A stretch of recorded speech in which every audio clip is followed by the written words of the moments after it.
to another episode of High Stakes with Steve Rozenberg. This is the podcast show where we talk about real business, real life, and more importantly, real solutions. So one of the things I've learned when it comes to growing your business is that whatever you do in life, wherever you are, whatever got you to the level that you are today, as Ed Milet says, we all have an internal thermostat. We all get to a point that we kind of feel happy. It's kind of our zero line. Kind of if you float in the water, you have a buoyancy level. Well, in business, I think we have a buoyancy level as well, thermostat, whatever you want to call it. But what I've realized is whatever your thermostat is set at, if you don't do anything to change it, I hate to tell you, but you're not staying the same. My opinion is you're actually getting worse because you're either getting better or you're getting worse. Now, I've learned from years and years of self-development, investing in myself, that if you want to get better, wishing it to happen, hoping, crying, screaming, working harder, none of that is going to guarantee you anything except maybe being more depressed, more tired, and more run down if you don't change things. And I've learned from people that have helped me, coach, mentor, train me, is that you have to seek people that have done it before, number one, that have a different viewpoint that's detached from yours. And more importantly, people that are willing to give you the knowledge that's inside their head. So today I have a very special guest, Ms. Hannah Kay, who is a business coach and has a very, very great success story of what she's done, where she was, where she is, and what she does. So Hannah Kay, thank you for being a guest today. I appreciate your time. Yes, thank you so much, Steve, for having me. It's so great to be with you today. So just in a quick couple minutes so that everyone can know and hear, tell us kind of who you are, what you do, and what your superpower in life is, basically.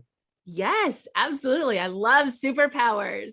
So my name is Hannah Kay, and I have had a career that has sort of taken me all across industries. I've worked on Capitol Hill for United States Senate, for Facebook, for nonprofit Lean In, and for Thrive Global. Then I launched my own company, Thread Talk, helping domestic violence survivors. But more importantly, all throughout this entire time, I have become a coach, as you mentioned too. And so coaching people has been a part of my life for so many years throughout all of these different industries that I've worked at for all over the place. And so now I realize, just like you said, it's so important to seek those people who help you build your business, who help you really focus on what's going on around you and help you see those blind spots when you're kind of in the nitty gritty. So I am a coach with Cashbox Coaching, and we really do just that, help not only individuals, but more importantly, businesses and, corporate businesses help them to reach their full potential. Okay, so I've got a lot of questions because I'm in the same ecosystem as you are, where I help businesses and people and all that. I want to get your professional opinion. Are you helping the business or are you helping the business owner? What would you say? What comes first? Yeah, good point. So it's all about the business, the people within the business as well, right? So when you build the people, you help build the business. Just like, I can speak for myself as a business owner. My business isn't going to run if I'm not working to my full potential. Right. And so helping the business owner do that, but more importantly, it's also that collectiveness, right? So if you have somebody that's sort of not working well with others, and that's a big thing that I like to focus on too, is sort of building those meaningful connections, and you have those blind spots where maybe this department isn't working with this department or this individual isn't working with this individual. That's where, coaches can come in and help you find those blind spots and really make sure everyone is aligned, there for the right reasons, ready to rock and roll, and help build the people, which helps build the business. Now, you cited some pretty interesting businesses in your quick resume. The U.S., United States government, Facebook, along with Lean In. Let me ask you a question. Would you say that your time with each one of these institutions, we'll call them, or businesses, do you stack what you've learned And do you also see what they do wrong? And from a business, maybe not at the time that you were in it, but now that you're removed from it and maybe the shine of Facebook and everything else wears off, are you able to detach and see what was good and what was bad to carry forward? Oh, 1000%. Absolutely. And there are different things that I take with me from all of those, right? Like with even working in the industries, working with the different people that I have worked with. I have been very fortunate to work with some amazing high-powered people as well, influential, being able to learn from them. And yes, also sometimes digging deep into that and seeing and realizing what I've taken away from that maybe I myself need to work on in different things as well. Because as you know, when you're in something and you're constantly just surrounded by it, sometimes it helps to take that step back. And I myself have always had a coach as well who can help me see my blind spots and see those things as well. So I think that's important too. 100%. I still am coached and mentored. I have two that I work with, and I would not be getting to the next level. And more importantly, I'd probably be hypocritical if I did not believe in what I tell people that they need to get better. And I always use Michael Jordan as the quintessential idea of being coached, because this guy was the best, in my opinion, the best athlete in history, but yet he had multiple coaches when he was winning his championships. And so he also practiced, 8 hours a day. And as you and I have a mutual friend, Tony, who did some work with Tim Grover, and Tim told him that coaching Michael Jordan was actually the hardest job, not the easiest, because when you have someone who's great, now it's your job to make them greater. And so, now you're measuring with a micrometer, not a axe. And so trying to get people to that next level. When you work with businesses, how do you keep getting them to stay engaged, number one, or business owners, I should say? How do you get them to stay engaged, but to also understand that they need to keep getting to the next level, not only for themselves, but for the people that are behind them that are putting their trust and faith in them? Absolutely. And one of the things that's great about Cashbox coaching, which is where I am a coach, is that we do a couple of things as well. We do sort of that training, leadership development, as well as the coaching. So when you mirror both of those things together, you're able to sort of look at the business as more of a whole, right? Like all together, when you're sort of doing those kind of training and development, leadership development things as well throughout the company. And how do you keep getting them there, right? Like when you can talk to someone and help them understand where their full potential could be and help them get there, as they start to get each step, you just get hungry for more, right? Like when we see ourselves succeed, when we see ourselves get happier, when we see ourselves really connecting with the people around us, that just in and of itself sort of wants you to continue pushing the needle. And so I think that that's what a coach, as you know, can help do as well. Just keep seeing those steps and those milestones to really continue to keep reaching your full potential. Okay, so let me ask you this. And again, you and I are in the same world, and we're always, it's basically upper development of people. And yes, look, everybody loves a win. Everybody savors that win, right? And we know that. And that's what people are striving for, is that win. But there's also failure, right? And you and I know, and I'm sure you have failed probably as much as I have. And we've all had our failures and setbacks. And we know, in now being educated and trained, that our failures are actually what make us successful. It's not the wins, in my opinion. But when you get someone who's on a losing streak, a business owner, and they are just, whether it's circumstances, their environment, their decisions, whatever you want to call it, but they're just having shit luck, and it is just a horrible life for them at this moment, in this moment in time. How do you get them to see beyond that, to keep pushing, to break through to that other side? Yeah, for sure. And you are 100% right. I have failed. We have all failed. Yeah. And that is what helps bring us back up. And sometimes it's looking at those past failures, right? Maybe they have nothing to do with the business. Maybe it's personal. I mean, I know, in my personal life, I've definitely hit rock bottom as well, in that kind of thing. And so looking back on maybe something that's not right in front of you at the time, but maybe it's something that you've gone through in the past and you have seen success. And so to be able to sort of put yourself back in that time and space. I mean, I remember, there have been times where I've been like, how in the world am I going to get myself up off this couch? How am I going to do this? But then I did, and look where I am today. Now, sometimes I forget that moment, right? And then when I find myself sort of spiraling down into, another path of failure or something like that, I can bring myself back to that moment and remember, hey, I wouldn't be here today if I didn't get up off that couch. So to be able to coach somebody else and help them realize, like, here's where you are, maybe this is where you've been, like, let's keep going, because who knows where we're going to be on the other side. But if we give up now, we're never going to get there. Yeah, that is so important and so powerful. And when I help people and work with them, sometimes being that tough love in certain situations is helpful, because a lot of times we have our own pity party, and we want we just want someone to tell us it's not our fault and it's okay. And I get that, but there's also the side that says, what you have. If you do not do anything, where do you think this is going to go? Is it going to go better, or is it going to go worse?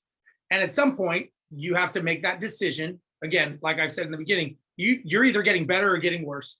And I have learned. I did a training exercise. I was fortunate enough to go with a team called Echelon Front, which is a Jocko Willink's company, and it was training day, a bunch of Navy SEALs and leadership, and it was amazing getting to engage with these guys at such high level operators. And one of the biggest takeaways I got from them, which I'll share with you, is number one, they always detach after a mission or after something happens, so that they can look at it from a 30,000 foot view. So they're not in there doing the pity party and blaming. So they detach. And what I got out of the conversation, and I may be messing up what they say or the terminology, was they look for three things.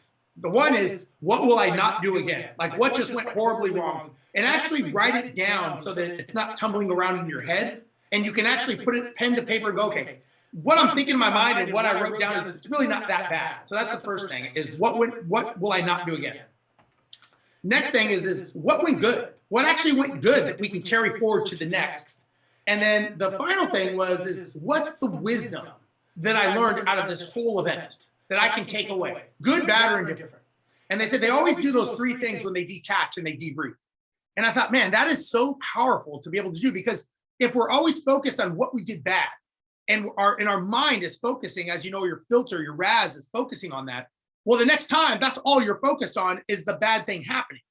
And I started doing that with coaching clients, and they started actually realizing that the bad was so minor compared to the win and the wisdom. And they would focus more on the win and the wisdom for the next session or the next thing. And I that's how I've learned to start helping people go through these terrible mental times when it really wasn't that terrible. Right. Yeah, absolutely. I mean, and to have, just like you mentioned earlier, to have somebody there who can kind of call that out for you too, because it's so much, we're in our own. So to have somebody and to be able to kind of talk about it and have somebody ask these questions to help you see the world in a different way does wonders. Absolutely. Sure. So let me ask you this. You've obviously worked with some very prestigious companies and institutions. Do you do this when you're coaching people? Are you trying to do this to make them better or not be worse, would you say? I want them to live life to their full potential. So we're all going to have those ups and downs. We're all going to have those, I'm going to be better, I'm going to be happier, but have a few steps back. I mean, I would 100% just that full line, like, help them reach their life to their full potential. You're going to have setbacks, but I want to help you continue moving forward, even when you do have those setbacks. So what drives you, Hannah Kay, to go through these businesses and say, okay, now I'm going to help people? What was that transition for you, and how did you know it was the right time, or did you know it was the right time? Yes, good question.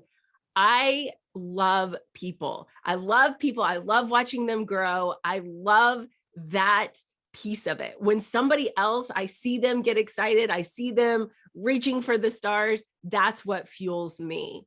And it always has. And so to be able to do this, just like you all the time, like it's such a great feeling.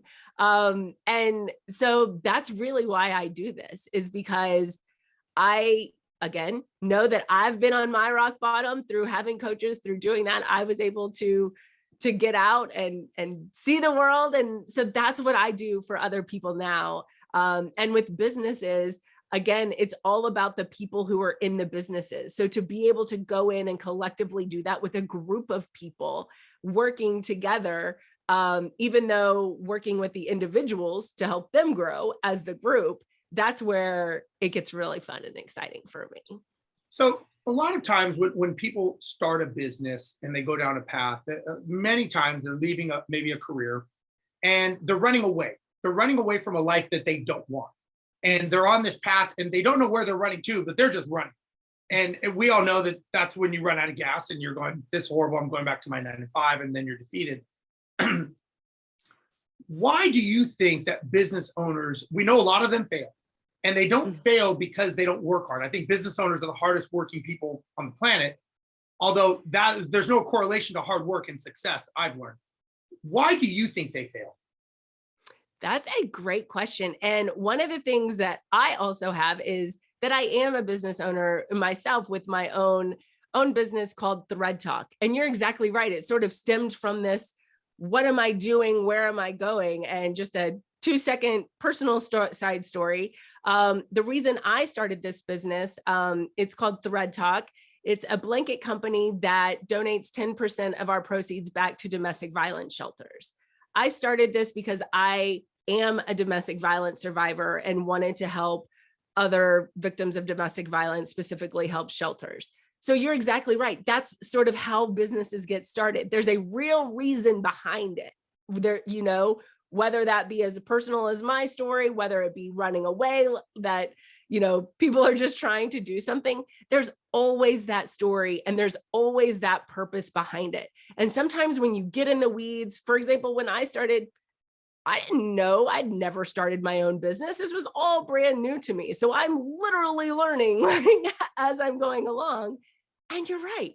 It's not all beautiful and successful every day and things like that. But there's that drive within me of why did I want to start this and what is that purpose and how can we continue that purpose too?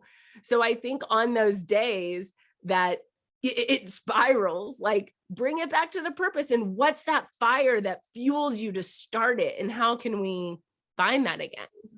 So let me, that's a great, first of all, it's a great why you do this. So I think it's very admirable of what you're doing to help other people. And I think more people should do that.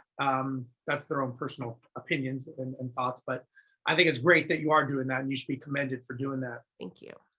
Let me ask you, what kind of aha moments that was like, whoa, didn't know this is part of owning a business, needed to know this, because as you said, many people, they may have a great concept, product, or idea, and they go, you know what, I could do this better than that guy, that girl, I don't like working for him, I want my own freedom, so I'm going to start a business. So you got to get a widget, we'll say. And all of a sudden you realize this widget doesn't survive unless you know marketing, you don't know sales and operations and accounting and all the pieces that make a business. What to you, I mean, you'd work for big businesses, right? And all of a sudden you started your own. What were some of the things that you were like, oh my God, I never saw that coming? Because I have them. I'm guessing from your look on your face, you've had them. What were yours? Can I say everything? Yeah, I get it. Trust me, I've been there. I mean, really, you see these businesses running, and like you said, I've even worked for very successful businesses and organizations, and you see that. But then when sort of you're the one in the driver's seat and you're the one making the decisions and really like everything falls on you per se, it's a whole new ballgame. It doesn't matter if you know business. I mean, once you're doing it. But what I began to realize, and again, stems with everything that I do now, is really, it's okay to pick up the phone, call somebody, ask for help. Let me give the example of in Thread Talk with my own business with Thread Talk. I didn't know anything about blankets when I started, but I just wanted to, there was something about blankets with that. And so making these connections with people and learning about because I had this idea that I wanted to do it, like, how can I get there? So I would just pick up the phone and I would call manufacturers all over the world and I'd be like, teach me, like, can we start there? And then peeling back the layers and really getting to know these people who are in the business that I wanted to be in and learning from that. But it truly, everything, not just from coming up with a product or a service, but from, okay, you're right. Now I've got marketing. Now I've got to deal with all these finances in this different world, in this different area. And so to be able to find those people who can really help you in terms of resources like that. And I'm sure just like, you as a coach as well, like being able to also be that resource, even though I may not be able to have all of the answers too. We love to use our networks. We love to use our connections and to be able to help each other in that sense and, say, oh, hey, let's connect these people. Let's work together, because you can't do it alone and at all. So true. It's funny. I personally have never met a successful business owner that says, I did it all on my own. I had no help. I didn't leverage anyone. I didn't leverage tools, technology. I did it all on my own, and that's why I'm successful. And I have all the free time in the world, by the way. That person does not exist, but yet we want to be. That's the person we think in our minds when we start a business. That's who we need to be. I need to shoulder the weight. I need to be the hero. I need to be the one who puts on my superhero cape, pushes everyone out of the way, and like, I've got this. I own the company. I started it, so let me just take care of this. And that is actually the furthest from, at least in my experience and definition, of how to be successful. It's actually, you're all smarter than me. You guys are going to figure this out. Let's come up with some solutions. Let me know what you come up with. And, my industry that I came in, my first business that I grew and eventually sold was the property management industry. And quick story, something that I learned on was a term called cash gap.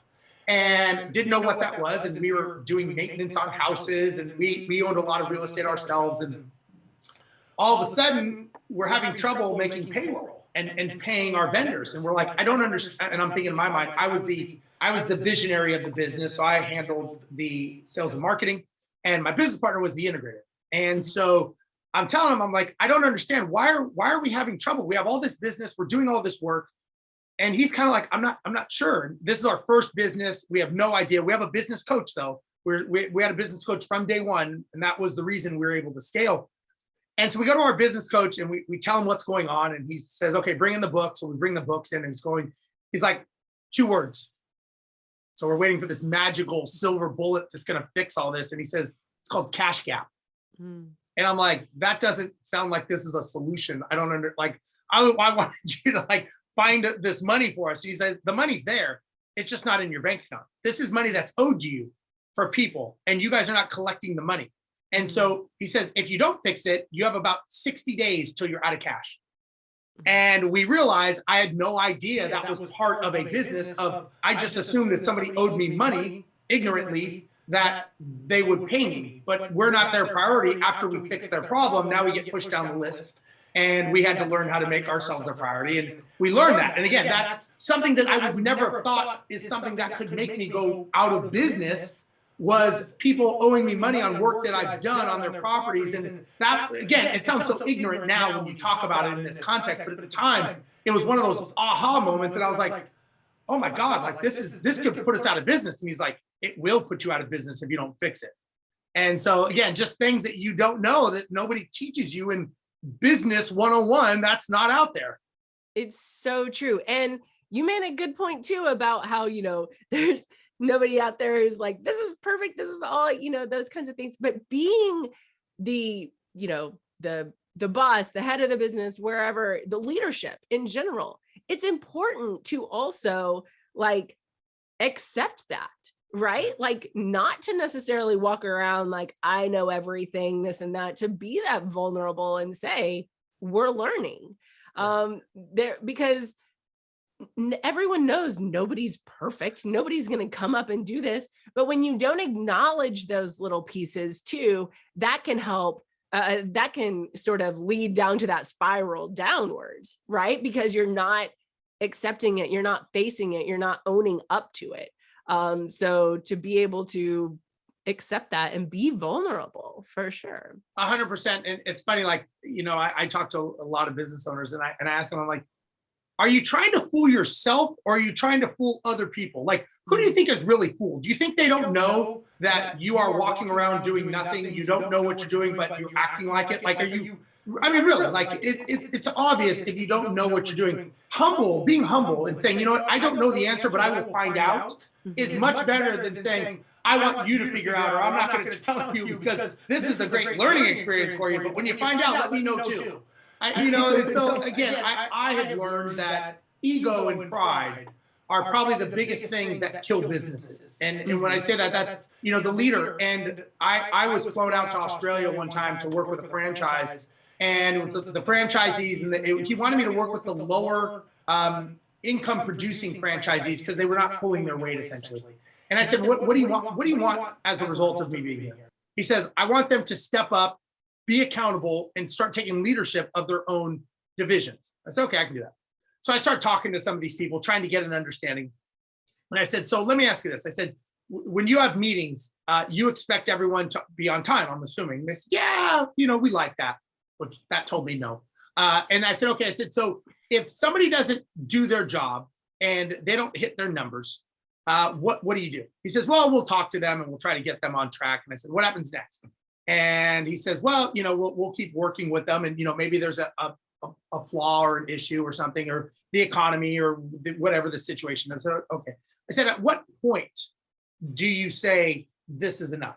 And he says, well, we have triggers. I said, okay. I said, so let me ask you a different question. I said, who holds you accountable? And he said, what do you mean? I said, well, who makes sure that you're hitting your numbers?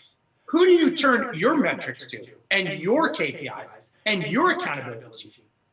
And he says, well, I don't turn it to anyone. I'm the franchise, I own the thing. I said, maybe, just maybe you're the problem. Maybe you need to be fired, because the fish stinks from the head down, and they are looking at you, and you are a direct, everything they are doing is a direct derivative of how you act and how you run your business. So you are actually the reason, in my opinion, that this is failing. It's not look, good employees are not hired.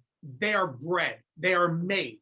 They don't fall out of the sky in an airplane. Good employee, bad employee. You train them. They become good employees based on the vision and the leadership. And some of them it clicked, some of them it did not. But the ones that it clicked went on.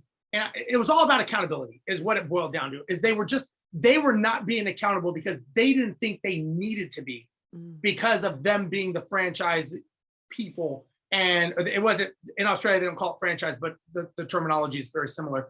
But again, how do you handle people that are just not holding up their end as leaders, blaming everyone else? Yeah. And I mean, exactly.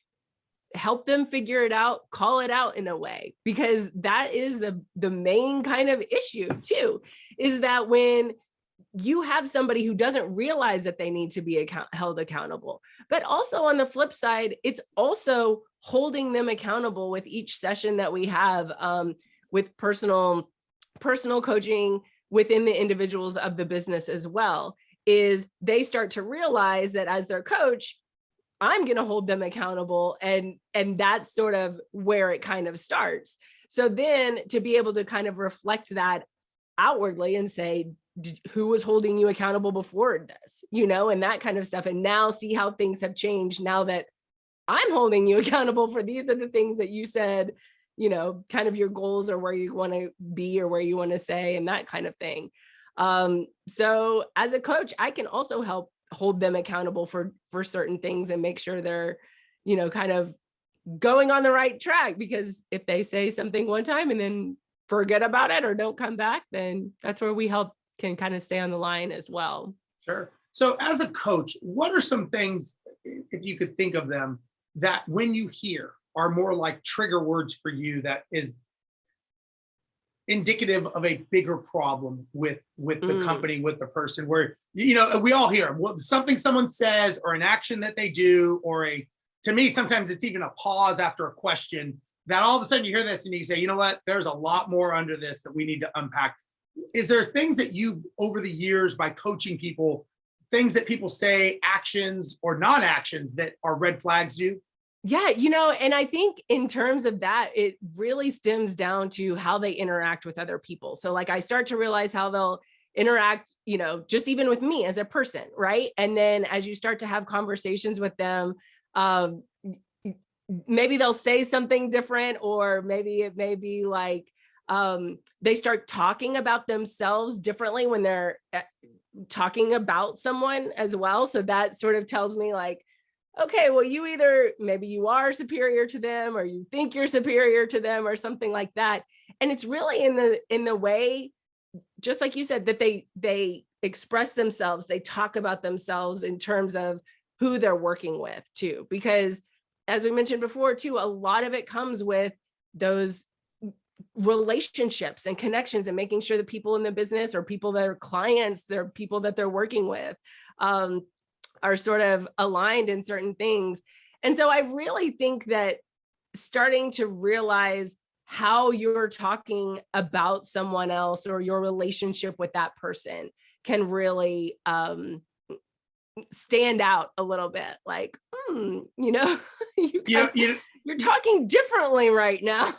Well, what's funny is I always tell people that when you're going to hire someone, I would tell clients, if you're going to hire someone in a position that has to deal with people or leadership, or you want to see how they act under pressure, take them golfing.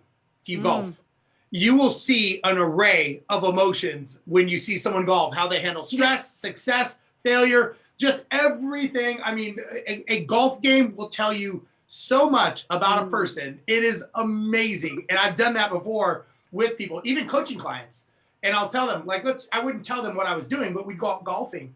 And by the end, I would basically break down how they're handling stress, where they need to improve, where they're letting things get at them, where they're, blame, excuse, and denial on certain, just from a simple game of golf.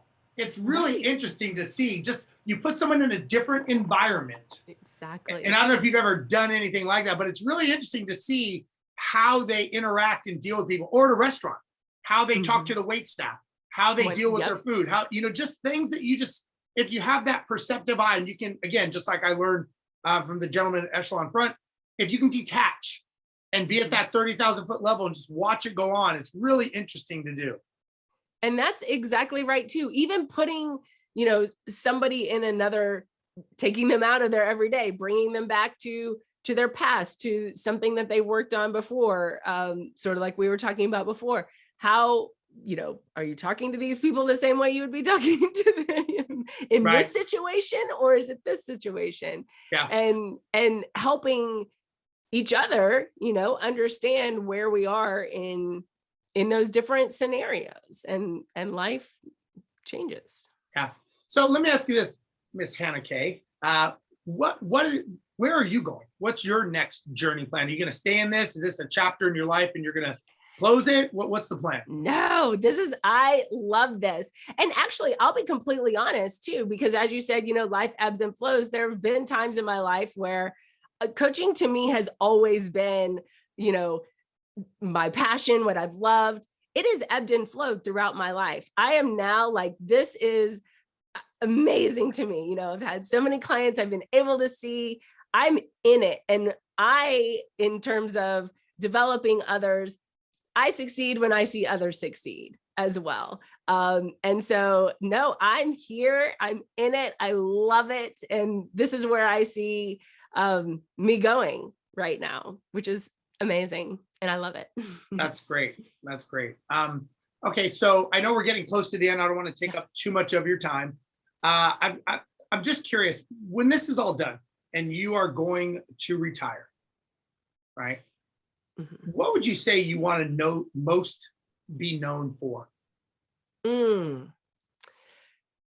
I really want to be known for the relationships that I've had with people. I want people to remember me as somebody who made them feel good, somebody who lifted them up, somebody who cheered them on when they were in their darkest moments, because those are also the people that I think of and look to as I go through, who lifted me up.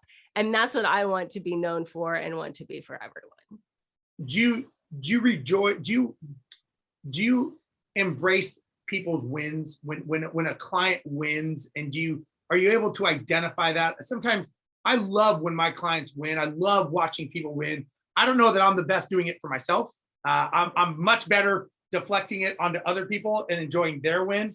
I'm not so good at enjoying my wins in life. How do you handle that? That's a really good thing too. I can celebrate with the best of them, but sometimes when it comes to my own, it is harder to see. But that's what I think is so great about having this coaching relationship too, is being able to celebrate those wins with my clients and calling them wins for myself too, because we helped get them there together. And so that's what, celebrating each other and learning more about celebrating ourselves, because sometimes that can be hard. Yeah. For sure, is a thing. All right. One last question for you.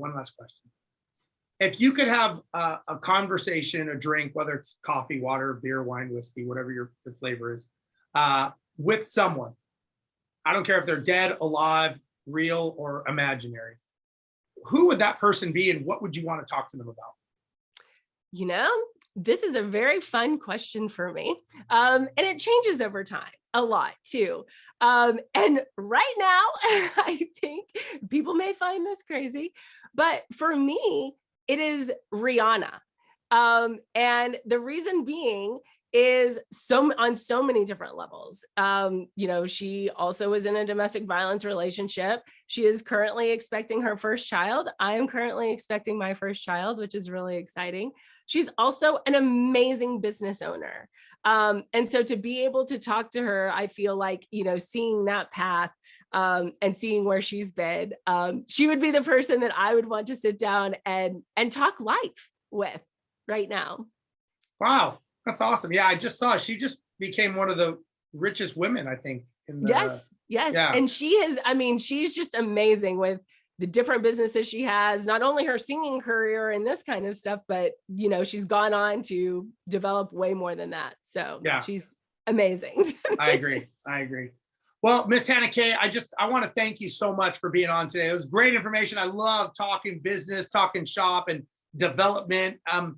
And so first of all, thank you for your time and being able to impart a lot of your wisdom on my followers and my listeners. If somebody wants to follow you and they want to watch what you do and learn, maybe even get coached by you, where could they find you? Yes. So the website is Cashbox Coaching, and that's cash with a K. So KASHBOX coaching.com. You can follow on social media. You can follow me along. It's at the Hannah Kay on Facebook and Instagram. But Cashbox Coaching, that's where you'll find all the goods and connect with me there too. Awesome. Well, Miss Hannah Kay, thank you so much for being on today, being a guest, and congratulations on the baby coming. Thank you. And I look forward to having you on again, talking more about coaching, more about involvement, and just getting to the next level. I think all of us want to get to that next level. And when you can talk to someone who can help put a piece of that puzzle together for you to just have it come together. I don't think one person can be the end all be all. I think it's a collective part. At least that's how it has been and continues to be for me. I'd love to have you on again and talk more about business coaching. Absolutely. Would love it for sure. All right. Thank you, Steve. Thank you. And for everyone watching, thanks for watching High Stakes with Steve Rozenberg. We'll be back next week. Please make sure that you share this podcast, like, subscribe. We're on all the channels. You know the drill. You know what to do. Just hit the button, then you'll get more of them. So on behalf of Hannah Kay and myself, thank you for another episode of High Stakes with Steve Rozenberg. We'll catch you next week. Bye-bye.